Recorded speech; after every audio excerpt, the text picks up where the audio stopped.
नमस्कार, आप देख रहे हैं के न्यूज। मैं हूं आपके साथ सोनी चौहान। मुद्दे की बात में आपका स्वागत है। एक बार फिर से बीमारी को लेकर लोग दहशत में। दुनिया भर को दहला देने वाली महामारी कोरोना वायरस ने एक बार फिर पैर पसारना शुरू कर दिया है और विश्व स्वास्थ्य संगठन यानी कि WHO ने शनिवार को जानकारी देते हुए बताया कि कोरोना के मामले 80% तेजी के साथ बढ़ रहे हैं, यानी कि एक बार फिर से कोरोना की आहट। संगठन ने जानकारी देते हुए बताया है कि देश में पिछले 24 घंटों में 38 मामलों के साथ ही एक महीने में दुनिया भर में 15 लाख कोरोना वायरस के सक्रिय मामले सामने आए हैं। क्या कोरोना वापस लौट रहा है? क्या है विशेषज्ञों की राय? देखिए हमारी इस खास रिपोर्ट में।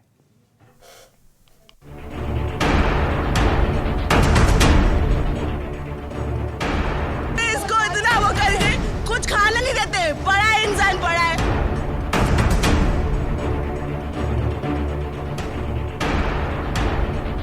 अस्पतालों में खाली बिस्तर तलाशते लोग, अस्पतालों के बाहर रोते बिलखते परिजन, मेडिकल स्टोरों पर लगी सैनिटाइजर खरीदने के लिए लंबी लंबी कतारें। ये मंजर था दुर्दांत महामारी कोरोना वायरस के प्रभाव का, जिसने एक बार फिर दुनिया भर में पैर पसारना शुरू कर दिया है।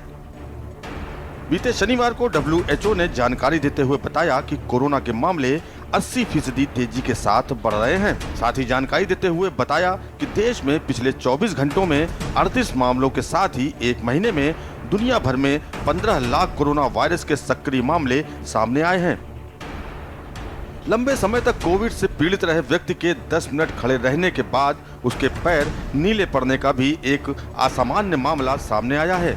इस मामले में अध्ययन में 33 वर्षीय इस व्यक्ति में एक्रोसाइनोसिस नामक स्थिति विकसित हुई, जिसमें पैरों की नसों में रक्त जमा होने लगा। ब्रिटेन के लीड्स विश्वविद्यालय के अध्ययन में कहा गया है कि खड़े होने के 1 मिनट बाद उनके पैर लाल पड़ने लगे और समय के साथ नीले हो गए, जबकि नसें अधिक दृष्टिगोचर हो गईं। 10 मिनट खड़े होने के बाद रंग अधिक स्पष्ट हो गया, जबकि रोगी ने अपने पैरों में भारीपन, खुजली की अनुभूति होने की शिकायत की। हालांकि उसके बैठने के 2 मिनट बाद ही मूल रंग बहाल हो गया। शोधकर्ताओं ने अध्ययन में कहा है कि मरीज ने बताया कि उसे कोविड-19 संक्रमण के बाद से रंग में बदलाव का अनुभव होना शुरू हो गया था। अध्ययन के लेखक एवं विश्वविद्यालय के स्कूल ऑफ मेडिसिन में associate clinical professor Manoj Sivan ने कहा कि यह एक मरीज में एक्रोसाइनोसिस का एक मामला है, जिसने अपने कोविड-19 संक्रमण से पहले इसका अनुभव नहीं किया था। लंबे समय तक कोविड से पीड़ित होने से शरीर में कई प्रणालियों के प्रभावित होने की बात सामने आई है, जिसमें तंत्रिका तंत्र भी शामिल है, जो शरीर में हृदय गति, रक्तचाप, श्वसन, पाचन और यौन उत्तेजना जैसी अनैच्छिक प्रक्रियाओं को विनियमित करने के लिए जिम्मेदार है। ऐसे में कोरोना के मामलों की बढ़ती हुई तेजी देश में स्वास्थ्य विभाग की तैयारियों पर सवालिया निशान खड़ा कर सकती है। स्पेशल डेस्क के न्यूज इंडिया।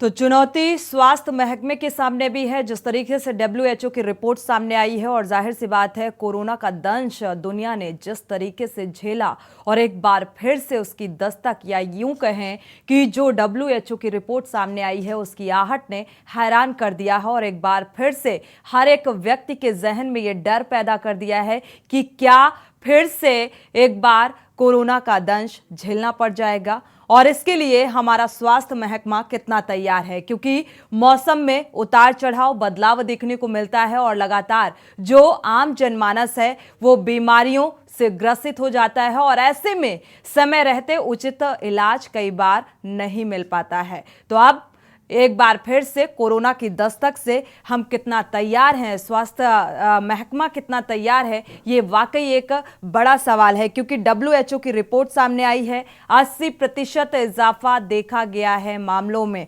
ओवरऑल अगर बात की जाए तो 15 लाख नए मामले सामने आ रहे हैं। तो एक बार फिर से ये आहट तेज होती नजर आ रही है। हालांकि अभी पिछले कुछ दिनों में देखा गया, WHO की रिपोर्ट सामने आई थी, जो जिक्र किया गया था कि अब कोरोना से डरने की जरूरत नहीं है। लेकिन एक बार नई रिपोर्ट WHO की और हैरान कर देने वाली ये रिपोर्ट सामने आई है कि एक बार फिर से कोरोना के नए मामले सामने आ रहे हैं। तो जाहिर सी बात है स्वास्थ्य महकमे की तैयारियों को लेकर भी सवाल उठता है कि क्या हम इतने तैयार हैं कि कोरोना से निपटा जा सके, क्योंकि लॉकडाउन का वो दौर भी आम जनमानस ने झेला, किस तरीके की स्थितियां बनती नजर आई। डॉक्टरों के लिए, स्वास्थ्य महकमे के लिए एक बड़ी चुनौती थी और इस चुनौती से निपटा गया। अब एक बार फिर से कोरोना की दस्तक ने चिंता बढ़ा दी है। स्वास्थ्य महकमे की भी WHO की जो रिपोर्ट सामने आई, जाहिर सी बात है जब 80% नए मामले, वो भी एक महीने में 80% ये मामले सामने आ रहे हैं, WHO की रिपोर्ट में ये दावा किया गया है, तो अब किस तरीके से डरने की जरूरत है या वाकई एक बार फिर से हिम्मत जुटा के सामना करने की जरूरत है। तैयारियों की भी जरूरत है। स्वास्थ्य प्रबंधन का अगर जिक्र करें, पिछले दिनों कोरोना से निपटने के लिए स्वास्थ्य महकमा भी पूरी तरीके से चुस्त दुरुस्त था। जितने भी नए वेरिएंट सामने आ रहे थे उसके आधार पर जो प्रबंधन है वो सतर्क था और कोरोना को लेकर जो एक बेसिक जानकारी है वो भी अवेयर करने का भी प्रयास किया जा रहा था कि किस तरीके से इससे बचा जा सकता है। छोटी छोटी जो चीजें हैं उन्हें फॉलो करके या छोटी छोटी चीजों को अपना कर आप ऐसी संक्रमित बीमारी से बच सकते हैं। पिछले दिनों देखने में आया, कोरोना ने जब दस्तक दी और लॉकडाउन की स्थिति रही और लोग किसी से भी बात करने में, किसी से अगर बात करते थे तो 2 गज की दूरी बेहद है ज़रूरी जैसी चीज़ों का उन्होंने पालन किया। साथ ही हर 1 घंटे या ये कहें कि अगर कोई चीज़ खाने पीने से पहले सैनिटाइज करना बेहद ज़रूरी हो जाता है। तो एक बार फिर से जिस तरीके से WHO की रिपोर्ट सामने आई है तो इससे ये कहा जा सकता है कि वही नियम अपनाने होंगे और डॉक्टरों से देखा जाए अगर कंडीशन ऐसी लगती है कि वाकई नियंत्रण में नहीं है या ऐसी कोई वायरस जैसी स्थिति नज़र आती है, संक्रमित जैसी स्थिति नज़र आती है, तो ऐसे में डॉक्टर के पास जाना भी बेहद ज़रूरी हो जाता है। चेकअप कराना भी बेहद ज़रूरी हो जाता है और स्वास्थ्य प्रबंधन WHO की इस पड़ताल के बाद जो रिपोर्ट WHO ने सार्वजनिक की या ये कहें कि नए वेरिएंट का जो आंकड़ा निकलकर सामने आया है, इसको लेकर स्वास्थ्य प्रबंधन कितना तैयार है, ये भी एक अहम सवाल है। तो जो WHO के ताज़ा रिपोर्ट सामने आई है, ओवरऑल 15 लाख नए मामले सामने और इससे अब चिंता एक बार फिर से बढ़ती हुई नजर आ रही है कि क्या कोरोना की जद में एक बार फिर से देश आएगा और एक बार फिर से वही माहौल क्रिएट होगा जो पिछले दिनों देश ने झेला, आम जनता ने झेला। कोरोना को लेकर एक डर भी हर एक के जहन में देखने को मिलता है। विश्व स्वास्थ्य संगठन की जो रिपोर्ट सामने आई है, 24 घंटे में 38 मामले सामने आ रहे हैं और इसके साथ ही कोरोना वायरस जैसी नई बीमारी, नया एरिस वेरिएंट पर ये WHO की पड़ताल सामने आई है और इसको लेकर कितना और सतर्क रहने की ज़रूरत है।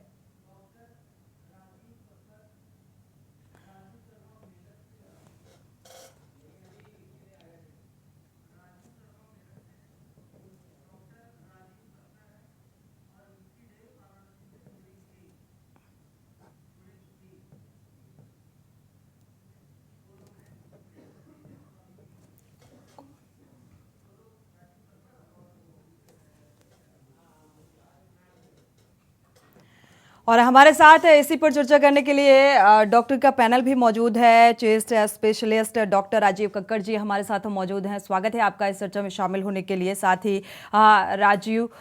डॉक्टर राजू मेरठ से भी हमारे साथ जुड़े हुए हैं, आपका भी स्वागत है इस चर्चा में शामिल होने के लिए।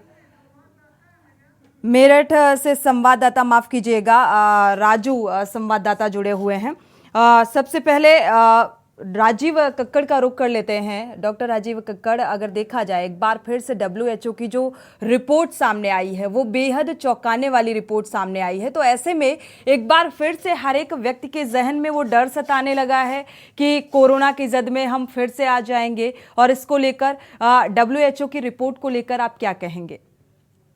बिल्कुल सही बात है। 31 जुलाई को पहली बार ये डिटेक्ट हुआ है और जिस तरह से इन्फेक्टिविटी बढ़ी है और जो वेरिएंट सामने आया है, एरिस या EG.5, जो हाईली इन्फेक्टिव तो है लेकिन कितना सीरियस है अभी इसके बारे में बहुत कमेंट नहीं करा जा सकता है। जैसे कि जी। पिछली बार हम लोगों ने देखा कि पहले जो इन्फेक्शन स्प्रेड करता है, जब ये 40 कंट्रीज में हो चुका है, यूरोपियन कंट्रीज में है, यूके में है, तो सबसे पहले जो सिटीज प्रभावित होती हैं वो वहां पर होती है जहां पे इंटरनेशनल फ्लाइट्स आती है, जो मेट्रोज होते हैं, जैसे बॉम्बे है, दिल्ली है, चेन्नई है, बैंगलोर है। उन सिटीज में जो बाहर से कभी हम लोगों का कोई फ्री मूवमेंट हो रहा है तो बाहर से लोग आते हैं। यहाँ के काफी टूरिस्ट इस समय बाहर, हॉलीडे अभी खत्म हुआ है, लोग बाहर से आ रहे हैं, और उसके अलावा जो फॉरेनर्स आ रहे हैं उनसे इन्फेक्टिविटी मेट्रोज में जाती है, जी। मेट्रोज में लोगों को इन्फेक्ट होते हैं, और वहां पे जो काम करने वाले डिफरेंट सिटीज से लोग आते हैं वहां से होता है। तो सबसे पहले हम लोग को देखना होता है कि स्पेशली हिस्ट्री से देख के पिछले 2-3 साल से किस तरह से इन्फेक्शन बढ़ रहा है। अगर हम लोग वहीं पर रोक देते हैं, जो एयरपोर्ट में अगर हम लोग इसको रोकते हैं, वहां पे स्क्रीनिंग कर लेते हैं, वहां से आइसोलेशन कर देते हैं, तो शायद उतना तेजी से इन्फेक्शन नहीं बढ़ेगा। क्योंकि अगर हम लोग इंडिविजुअल केस केवल आइसोलेट करते चले जाएं तो आप रियलाइज ही नहीं करेंगे कि स्प्रेड होकर के कहां से कहां इन्फेक्शन बढ़ गया है, जैसा कि पिछली बार हुआ था। बिल्कुल। दूसरी चीज ये है कि इनके जो सिम्टम्स होते हैं, जो इनके सिम्टम्स हैं, बिल्कुल वही है जो कि एक वेरिएंट के, जो पिछले वेरिएंट के होते हैं, कफ, कोल्ड, हेडेक और फीवर होता है, और ज्यादातर ये अनडिटेक्टेड हो जाता है, सबको ये फ्लू की तरह से करता है, और ये पेशेंट्स अपने आप ठीक हो रहे हैं। लेकिन क्योंकि इसकी इन्फेक्टिविटी है, ये एक आदमी करीब 10 से 15 आदमियों को इन्फेक्ट कर सकता है, तो सबसे पहला हमारा दायित्व ये है कि कोविड प्रोटोकॉल को फॉलो करें। और दूसरा चीज ये है कि अगर जो आदमी इन्फेक्ट है, ये उसकी रिस्पॉन्सिबिलिटी है, अगर वो स्वयं मास्क लगा ले तो औरों को, कम से कम 10-15 मरीजों को, 10-15 लोगों को जो हेल्दी है उनको इन्फेक्ट करने से बचा जा सकता है। तो हम लोग पब्लिक प्लेस में जाके मास्क तो लगाएं, और इस बात का ध्यान रखें कि हम औरों को इन्फेक्ट न करें, स्पेशली जो घर में बुजुर्ग हैं, जिनकी इम्यूनिटी कम है, इम्यूनो कम्प्रोमाइज है, बिल्कुल, उनका स्पेशल तौर पर ख्याल रखने की जरूरत है या केयर करने की जरूरत है, ये कहें। हमारे साथ संवाददाता राजू शर्मा भी जुड़े हुए हैं। राजू शर्मा, आपका रुख करेंगे। शनिवार को जो ये WHO की रिपोर्ट सामने आई, इसके बाद से अगर देखा गया, हम पहले कोरोना का जिक्र करें तो लोग अब उबर पाए थे, मतलब लोगों के जहन से ये डर अब खत्म होने लगा था कि हम कोरोना मुक्त हो गए हैं। लेकिन एक बार फिर से ये चौंकाने वाली रिपोर्ट सामने आ जाती है और एक बार फिर से डर जहन में पैदा हो जाता है। तो इसको लेकर क्या कुछ माहौल बनता नजर आ रहा है? क्या लोगों को इस बात की खबर है अगर जमीनी स्तर पर देखा जाए? हाँ बिल्कुल, देखिए सोनी, मैं आपको बता दूं कि अभी लोग जो है, जो कोरोना वायरस था उसके इफेक्ट से अभी उभरे भी नहीं थे, लेकिन एक बार फिर जो कोरोना वायरस है उसको लेकर WHO ने अलर्ट जारी कर दिया है। लेकिन अभी जो लोग हैं, आम जनता है, वो इससे अनजान है, क्योंकि अभी जो आंकड़े निकलकर सामने आ रहे हैं वो सिर्फ कागजी आंकड़े निकलकर सामने आ रहे हैं। अगर जमीनी हकीकत की बात करें तो जमीनी हकीकत पर अभी कहीं भी इस तरह का वेरिएंट, उत्तर प्रदेश की अगर हम बात करें तो वहां फिलहाल नजर नहीं आ रहा। हालांकि जो आई फ्लू है वो बेशक चल रहा है, उससे लोग ग्रस्त जरूर हो रहे हैं, वो लगातार लोगों को इफेक्ट कर रहा है। तो कहीं ना कहीं जो लोग हैं वो अभी अनजान है, और अब अनजान है तो उन्हें अलर्ट होने की जरूरत है। स्वास्थ्य विभाग को भी जागरूकता अभियान चलाने की जरूरत है, ताकि लोगों को जानकारी मिल सके कि अब एक बार फिर कोरोना ने अपनी दस्तक दे दी है। बेशक वो नए वेरिएंट के रूप में आया हो, लेकिन अलर्ट होने की जरूरत है, सावधानी बरतने की जरूरत है, और जो नियम है, जो बाकायदा जो एक नियमावली बनाई गई है उससे बचने की, उसका पालन करने की जरूरत है। तो स्वास्थ्य विभाग को इस ओर ध्यान देने की जरूरत है, लोगों को जागरूक करे, और के न्यूज भी अपने दर्शकों से अपील करेगा कि एक बार फिर कोरोना के नए वेरिएंट ने दस्तक दे दिए, सावधानी बरतिए और लापरवाही मत बरतिए, अलर्ट रहिए। कहीं भी अगर इस तरह का कोई लक्षण दिखाई देता है किसी भी मरीज में तो उससे बचिए, और उसे स्वास्थ्य विभाग को जानकारी दीजिए उसकी, ताकि जो स्वास्थ्य विभाग है वो मॉनिटरिंग कर सके और जो व्यक्ति है इफेक्ट हुआ है उसको जल्दी ठीक किया जा सके। बिल्कुल, ये बात सच है कि सिर्फ कोरोना से हर एक व्यक्ति अभी उबर ही पाया था। और पिछले दिनों देखा जाए राजीव कक्कड़ जी, WHO की एक और रिपोर्ट सामने आई थी जिसमें इस बात का भी जिक्र किया गया था कि अब कोरोना से डरने की ज़रूरत नहीं है, और ये और पुख्ता कर देता है कि अब कोरोना फ्री हो गए हम, हमारा देश कोरोना फ्री हो गया। और एक बार फिर से जब ये रिपोर्ट सामने आई तो ये किस आधार पर ऐसे वेरिएंट सामने आते हैं या ऐसा वायरल इन्फेक्शन बढ़ जाता है, कोरोना के जो सिम्टम्स हैं वो इतने ज़्यादा बढ़ जाते हैं, इसको लेकर और क्या कुछ सावधानी बरतने की ज़रूरत होगी? एक बार फिर से वही बेसिक्स जो नियम हैं वो फॉलो करने होंगे आम जनमानस को?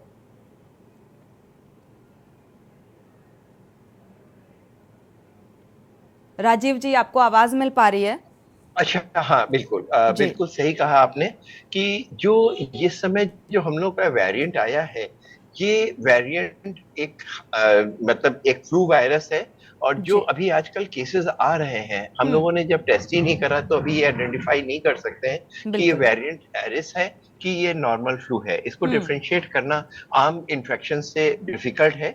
केवल ये है कि अगर आपको रिस्पिरेटरी सिम्टम्स नहीं हो रहे हैं, ऑक्सीजन फॉल नहीं कर रहा है, तो इस तरह की प्रॉब्लम होती है। जहां तक ये बात है कि ये वेरिएशन आ रहा है, बार बार फ्लू आता है या बार बार कोविड आ रहा है, एक्चुअली इस सीजन में जबकि ये सीजन चेंज होता है तो हमारे वायरल इन्फेक्शन बढ़ जाते हैं। बिल्कुल, मल्टीप्लिकेशन ऑफ वायरल हो जाता है, चाहे वो फ्लू के माध्यम से आए, ये भी एक फ्लू वायरस है, तो कोविड का इन्फेक्शन होता है। इस समय ज्यादा होने के कारण बहुत बड़े हैं।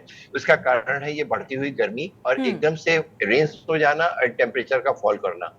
गर्मी है, लोग बंद एनवायरनमेंट में रह रहे हैं, वेंटिलेशन प्रॉपर है नहीं, एसी में रहते हैं और बाहर आ जाते हैं। इस समय इन्फेक्टिविटी क्लोज एनवायरनमेंट में रहने की वजह से ज्यादा बढ़ रही है। वायरल मल्टीप्लिकेशन हो रहा है, रेंज के समय बैक्टीरियल और वायरल इन्फेक्शन दोनों बढ़ जाते हैं। इसलिए कारण है इसे आइडेंटिफाई कैसे किया जाएगा? क्योंकि मुझे लगता है इसे आइडेंटिफाई किया जाना बेहद ज़रूरी है कि एक नॉर्मल वायरल इन्फेक्शन है या फिर वाकई कोरोना के सिम्टम्स हैं। देखिए, बिल्कुल सही बात है, ये भी एक रेस्पिरेटरी इन्फेक्शन है। पहले हम लोग देखें कि मोड ऑफ स्प्रेड कैसे होता है। मोड ऑफ स्प्रेड एक आदमी से दूसरे आदमी में खांसी के द्वारा, जुकाम के द्वारा ही होता है। जब हम खांसते हैं तो एक आदमी से दूसरे आदमी पे ड्रॉपलेट इन्फेक्शन नाक के द्वारा होता है। तो इसमें सिम्टम्स अगर बहुत डिफिकल्ट है कि फिर से हम लोग को सब जगह सुविधा नहीं है कि हम लोग फिर से टेस्ट करवाएं, लेकिन अगर किसी को सिम्टम्स है तो सबसे पहले जरूरी है कि खुद आइसोलेट हो जाए, मास्क का उपयोग करें और जनरल पब्लिक में, ये आपके चैनल को हम कॉन्ग्रेचुलेट करना चाहते हैं कि पब्लिक अवेयरनेस है। जैसा कि आपके संवाददाता ने बताया कि जेन्युइनिटी हालात में लोगों को इस बारे में अवेयरनेस नहीं है कि फिर से कोविड आ गया। डरने की जरूरत तो है नहीं, लेकिन जागरूक रहने की जरूरत है। प्रिवेंशन से बड़ी, रोकथाम से बड़ी कोई चीज नहीं है। अगर हम कोई भी वायरल इन्फेक्शन है, किसी को भी उस तरह के सिम्टम्स है, तो सबसे पहले अगर हम कोविड प्रोटोकॉल है जो गवर्नमेंट के नॉर्म्स है, 10 गज की दूरी, मास्क लगा के होना, घर में आने से पहले हाथ साफ करना, ये सारी चीजें अगर हम लोग शुरू कर दें तो शायद हम लोग को इन्फेक्शन होने से पहले रोक दे। अगर आइडेंटिफाई नहीं भी हो पा रहा है तब भी अगर हमें फ्लू के सिम्टम्स है, कफ कोल्ड हो रहा है, हमें फीवर आ रहा है, फीवर अगर नहीं उतर रहा है, लेकिन एक बात ध्यान रखने की जरूरत है, शुरू में जैसा कि हम लोगों ने कहा कि घरेलू उपाय होने चाहिए। केवल एक पैरासीटामोल और एंटी एलर्जिक से काम चल जाता है, बिल्कुल ठीक है। लेकिन अगर 2 या 3 दिन से ज्यादा सिम्टम्स परसिस्ट कर रहे हैं, बॉडी एक परसिस्ट कर रहा है और सांस लेने में अगर दिक्कत हो रही है, स्पेशली वो लोग जिनको सांस की बीमारी है, जिनको सीओपीडी है या डायबिटिक है, इन लोगों में फौरन डॉक्टर से, अपने फैमिली डॉक्टर से कंसल्ट करें। चेस्ट स्पेशलिस्ट अगर नहीं अवेलेबल है तो कम से कम अपने लोकल डॉक्टर से कंसल्ट करें और उसका उपचार कराएं। अगर जरूरत होती है तो ऐसी स्थिति में जो बच्चे हैं, जो बुजुर्ग हैं, जो अस्थमा के पेशेंट हैं या डायबिटीज है जिन्हें, उन्हें खास तौर पर ख्याल रखने की जरूरत है, सतर्क रहने की जरूरत है और खुद डॉक्टर ना बन के डॉक्टर से संपर्क करने की जरूरत है। यहाँ रुकेंगे एक छोटे से ब्रेक के लिए, लौटेंगे जल्द। आप देख रहे हैं के न्यूज, खबरों का सारथी। ब्रेक से वापस आ रहे हैं। एक बार फिर से जिक्र कोरोना का, और कोरोना से जाहिर सी बात है अभी आम जनता को इस बात की भनक भी नहीं है कि एक बार फिर से WHO की ये रिपोर्ट, चौंकाने वाली रिपोर्ट सामने आई है कि एक बार फिर से कोरोना ने दस्तक दी है। हालांकि अभी ये आइडेंटिफाई नहीं हो सका है, लेकिन जो रिपोर्ट के आधार पर अगर बात करें तो अभी भी जो 80% हैं वो कोरोना के मामले, पेशेंट सामने आ रहे हैं। तो इससे एक फिर से डर और अवेयरनेस की जरूरत है ताकि एक बार फिर से उन्हीं नियमों का पालन किया जा सके। हमारे साथ लगातार हमारे संवाददाता भी जुड़े हुए हैं। राजू शर्मा, आपका रुख करेंगे। अगर देखा जाए जो जमीनी हकीकत आप देख पा रहे हैं उसे साझा करिए दर्शकों के साथ भी, क्योंकि आमतौर पर देखा गया है मौसम में बदलाव होता है तो मरीजों की संख्या में इजाफा देखने को मिलता है। और अभी हॉस्पिटल्स चाहे वो सरकारी हो चाहे वो प्राइवेट हो, वहां पर मरीजों का अंबार लगा हुआ है। ऐसे में स्वास्थ्य महकमे को कितना और चुस्त दुरुस्त होने की जरूरत है, क्योंकि कई लापरवाही भरी तस्वीरें सामने आती हैं तो उसको लेकर सवाल खड़ा होता है।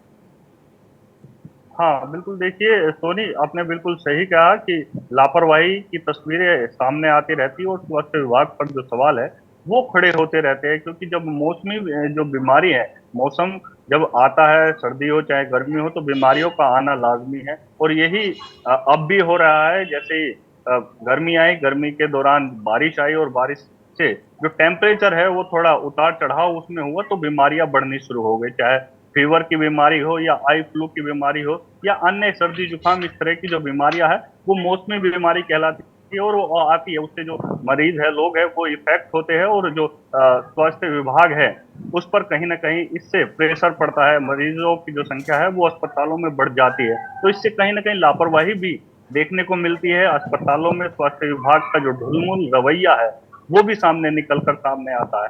अब एक बार फिर कोरोना वायरस के नए वेरिएंट ने दस्तक दे दी है। अलर्ट WHO ने जारी कर दिया है, सभी को अलर्ट रहने के लिए कहा है। इसको लेकर जो स्वास्थ्य विभाग है वो भी अलर्ट हो गया है। अगर मेरठ की बात करें तो मेरठ में स्वास्थ्य विभाग ने तमाम जो तैयारियां है वो शुरू कर दी है, क्योंकि पिछली बार जब कोरोना वायरस आया था तो सबसे बड़ी समस्या जो हुई थी वो ऑक्सीजन की हुई थी।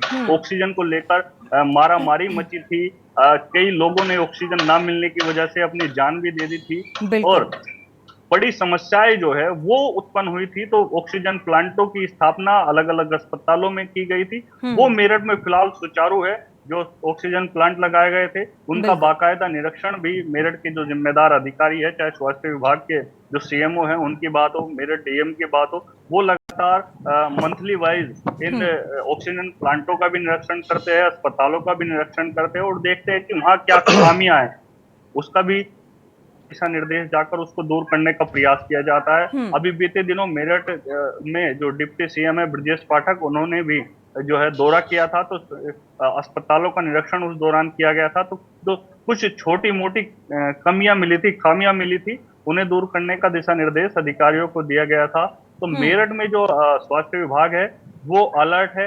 हालांकि जो लोग हैं अभी जो नया ठीक है, मेरठ में जो स्वास्थ्य विभाग है वो अलर्ट है और उम्मीद यही है कि आने वाले समय में हर एक स्थिति से निपटा जा सके, जिस तरीके से WHO की रिपोर्ट सामने आई है। हमारे साथ लगातार डॉक्टर राजीव कक्कड़ भी जुड़े हुए हैं।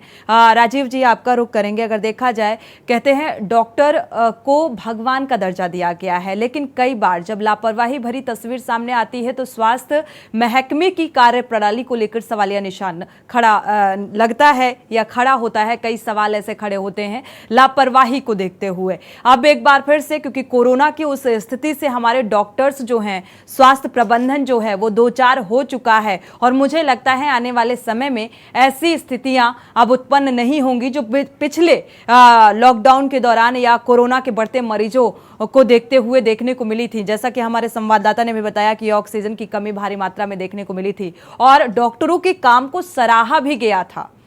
तो अब ऐसे हालात ना बने, इसको लेकर आप क्या कहेंगे?